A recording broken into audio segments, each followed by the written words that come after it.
Eh, Preciados colegas, con mucha alegría continuamos nuestro curso. En este momento vamos a hablar de un tema que, por lo menos en mi concepción, es única. No hay un consenso generalizado sobre esto. Más yo quiero mostrarles lo que es el producto de nuestra pesquisa referente a los bloqueos parciales que ocurren en la rama derecha, principalmente cuando esta rama se divide ya en la pared libre del ventrículo derecho. Vamos a ver de qué se trata. Aquí está representado todo el sistema cardionector que nace aquí en el nódulo sinoatrial de Katie Flack para activar las aurículas a través de vías preferenciales, una anterior, otra media y otra posterior. ¿Ok? Esa anterior da un ramo que se llama fascículo de Bachmann. O sea, la aurícula izquierda se activa gracias a que el fascículo anterior, que une el nódulo sinusal al nódulo AB, origina un fascículo en el techo de la aurícula que activa la aurícula izquierda o atrio izquierdo. Existen además una vía preferencial media o de Wenckebach y una posterior llamada de Thorel.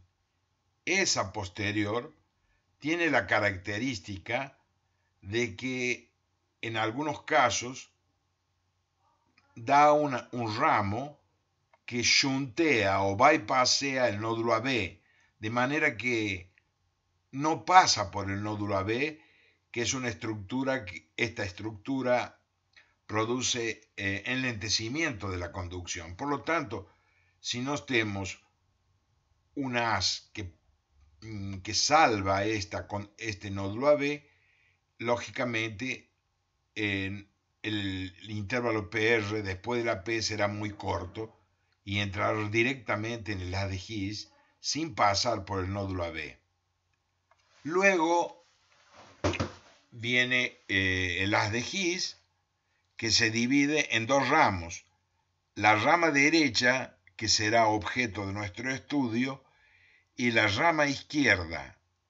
Esa rama, así como esta, nosotros pensamos que funcionalmente se trifurca cada una de ellas, de manera que, en cierta medida, podemos decir que el sistema intraventricular hisiano podemos considerarlo hexafascicular, ya que la rama izquierda da una división, o se llama left anterior fascicle, el fascículo anterior, que termina en la base del músculo papilar anterosuperior da mitral, el fascículo posteroinferior, que termina en la base del músculo papilar posteromedial de la mitral, y aquí se juntan entre sí.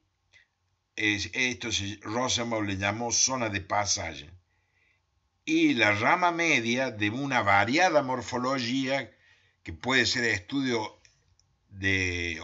estudio nuestro específico, va a la porción central o media y apical de la superficie septal izquierda.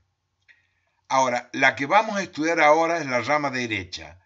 La rama derecha tiene una porción inicial, esta, por el septo, y en la punta del septo se abre en abanico en la pared libre del ventrículo con tres contingentes de fibras, A, B y C.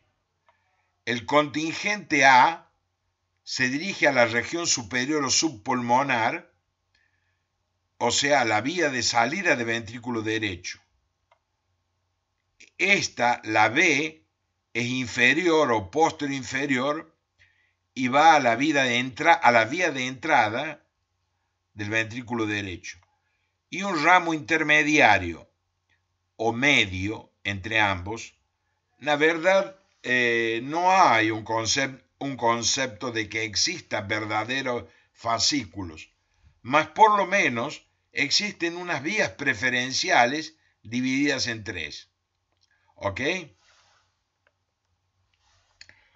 Vean ustedes aquí, abierto el lado derecho, el nódulo sinusal que da origen al fascículo anterior, medio y posterior, que llegan a la porción proximal del nódulo AB, con excepción del posterior de Thorel, que bypassea el nódulo AB y llega directo a las de His. Por otra parte, ese anterior da el ramo por el techo de la aurícula que activa el atrio izquierdo. Perdón. Ese ramo derecho en el septo se ha dividido en cinco porciones, aquí numeradas, con la porción final aquí cuando se divide ya en la pared libre, la porción número 6. Veamos de qué se trata. Aquí tenemos la rama derecha en el septo, que la dividimos en 5 porciones. Y aquí en la punta del ventrículo derecho nace la sexta porción ya para la pared libre. La número 1 y número 2 es la porción derecha de la de His, una llamada penetrante y a otra ramificante. Porción penetrante y ramificante derecha de las de His. La número 3, 4 y 5 corresponde a la rama derecha propiamente dicha, que tiene una porción proximal o membranosa. Número 3, una porción media intramiocárdica o mimética y una porción inferior distal o moderator band o intravanda moderadora. Esa porción 5 termina en la punta del ventrículo derecho, en la base del músculo papilar de la tricúspide, y ahí entra en la pared libre del ventrículo derecho, dividiéndose en 3 fascículos que se observan bien en la pared libre del ventrículo derecho. ¿Ok? Eso se llama right ventricular free wall, la pared libre del ventrículo derecho. Vean ustedes ahora qué claro que queda en este dibujo. Aquí tenemos la porción septal de la rama derecha, llega a la punta del ventrículo derecho, que es aquí, y ahí cuando agarra la pared libre del ventrículo derecho, hay 3 contingentes de fibras. Una que va a la vía al tracto de salida del ventrículo derecho, que en inglés se llama right ventricular outflow tract, o sea, tracto de salida del ventrículo derecho. Una segunda al tracto de entrada del ventrículo derecho y una tercera intermediaria, como está determinado aquí. Esto se llama entonces right ventricular free wall. Esta es la pared libre del ventrículo derecho, la cual se ve dividida en 3 fascículos de la rama derecha. Entonces, bloqueos en esta rama, en esta y en esta, dan diferentes patrones que yo he clasificado en 3 grupos principales. El tipo 1, aquel que va a la vía de salida del ventrículo derecho, corresponde a la mayoría de los casos. El tipo 2, que va al tracto de entrada del ventrículo derecho. Y el tipo 3, intermediaria, que está apuntando para el más menos 180, o sea, ni arriba ni abajo, intermediario. Entonces yo he clasificado los disturbios de conducción de la rama derecha en 3 grupos: tipo 1, tipo 2 y tipo 3. O sea, hay un atraso final de conducción aquí que nos llamamos Right Aim Conduction Delay, o sea, atraso final de conducción. En la parte superior, en el tracto de salida de BD, en el tracto de entrada de BD y entre ambos, ni arriba ni abajo. Vean ustedes un plano frontal que permite la clasificación. Aquí nos tenemos las 3 variantes del tipo 1. Las 3, como ustedes pueden ver, va al cuadrante superior derecho próximo de ABR, que está en menos 150 grados aquí. Menos 150 grados. Todas el atraso final, que muestra lágrimas un poco más juntas, se llama Right Aim Conduction Delay, o sea, demora en la conducción. En los 3 casos está próximo de ABR. En los 3 casos, en el cuadrante superior derecho el atraso. O sea, los 3 tipos de atraso tipo 1 tienen en común que ese atraso está localizado en el cuadrante superior derecho, entre menos 90 y más menos 180. En ese cuadrado de esta pizza, en ese cuarto de pizza, ahí está localizado el atraso. Mas yo la clasifiqué, y vamos a ver por qué, en 3 subtipos: 1A, 1B y 1C. El 1A es aquel que rota totalmente antihorario y se confunde con el bloqueo de la división anterosuperior izquierda. El diagnóstico diferencial es con Left Anterofascicular Block, o sea, el bloqueo divisional izquierdo. Es bastante parecido. Hay diferencias que yo voy a mostrar. Pero lo importante es que el 1A, la despolarización es siempre antihoraria. El 1B se caracteriza por presentar una figura en 8 que parecen las paletas de una hélice de avión. ¿Ok? Es todo en 8 así. Y el 1C, la rotación es horaria y el eje eléctrico es inferior, pero terminando el atraso muy próximo, como debe ser, de ABR. Entonces, nosotros tenemos 3 tipos o 3 patrones vectocardiográficos de tipo 1. 1A, rotación antihoraria, diagnóstico diferencial con bloqueo de la rama izquierda divisional. 1B, rotación en 8. 1C, rotación horaria. Entonces, rotación antihoraria, rotación en 8 y rotación horaria. Pero la cosa en común que caracteriza el tipo 1 es que los 3 tienen el atraso en el cuadrante superior derecho en el plano frontal.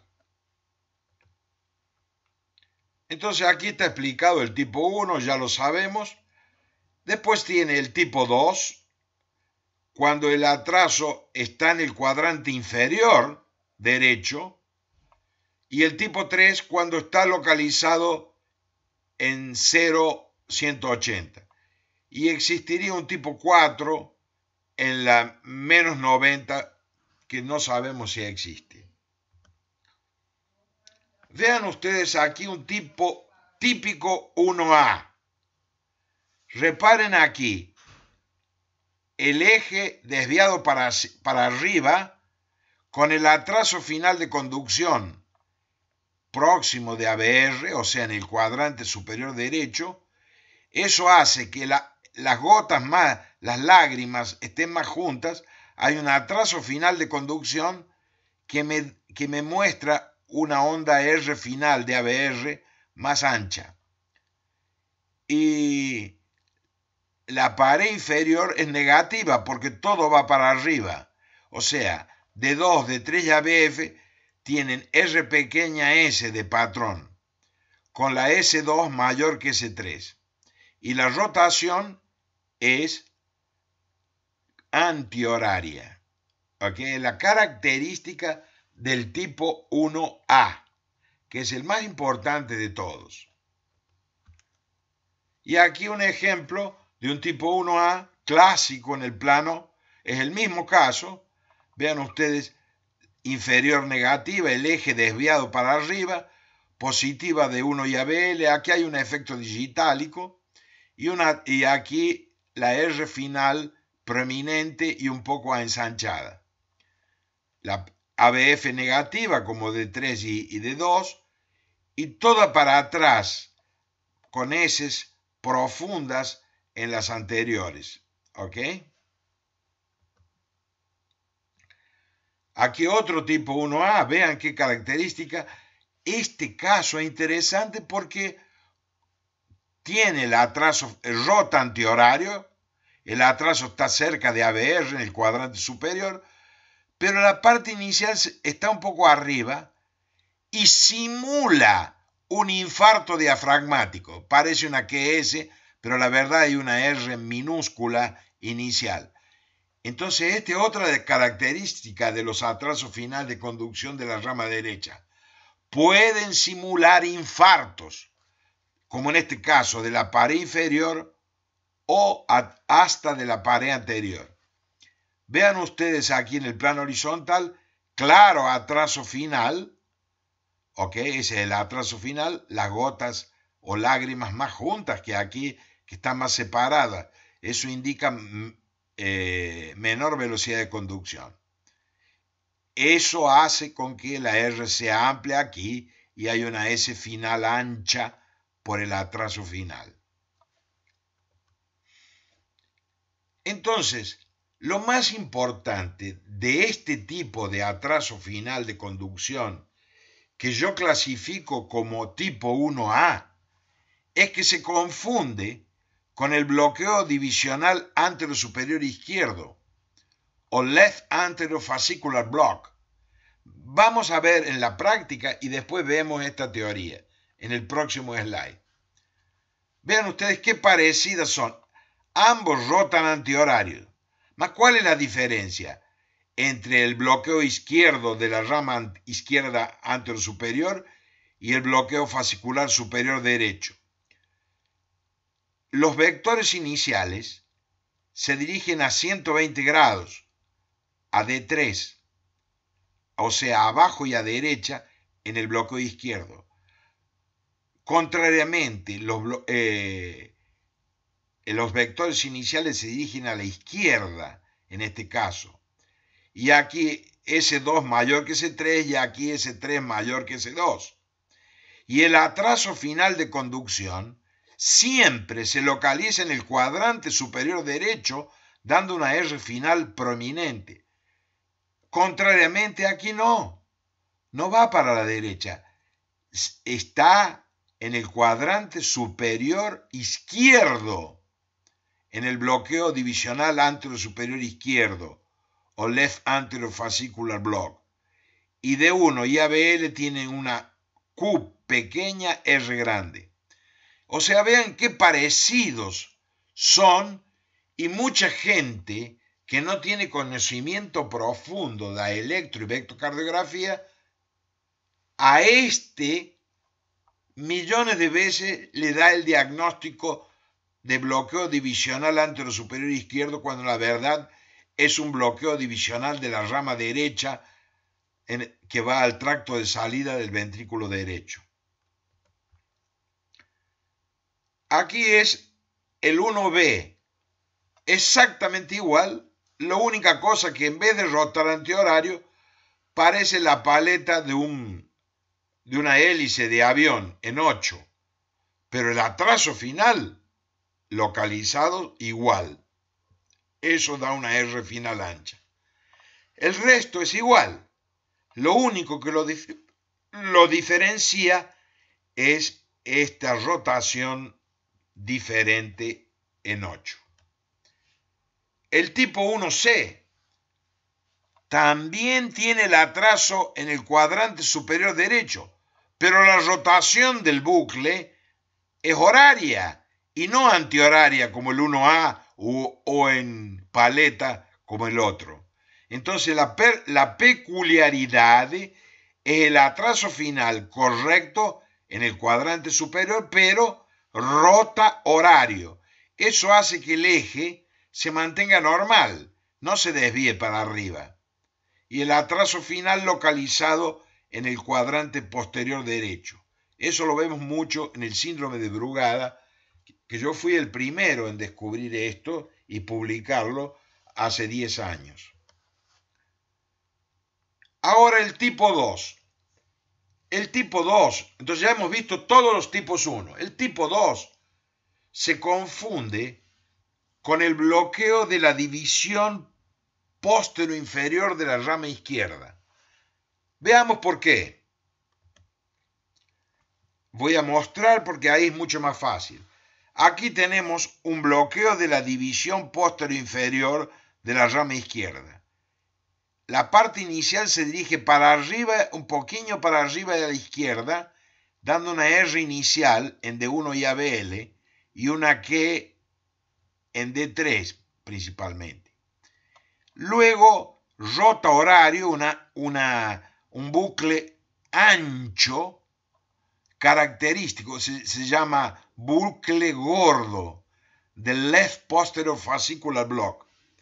Y aquí es muy parecido, pero si ustedes ven, la parte inicial no sale para la izquierda, sale para la derecha. Y es muy rápido el pasaje de izquierda a la derecha y hay radial conduction delay inferior. Y es bastante parecido a este y muchos diagnósticos del left posterior fascicular block son en verdad right end conduction delay tipo 2. Entonces vean qué cosa curiosa. Acabamos de publicar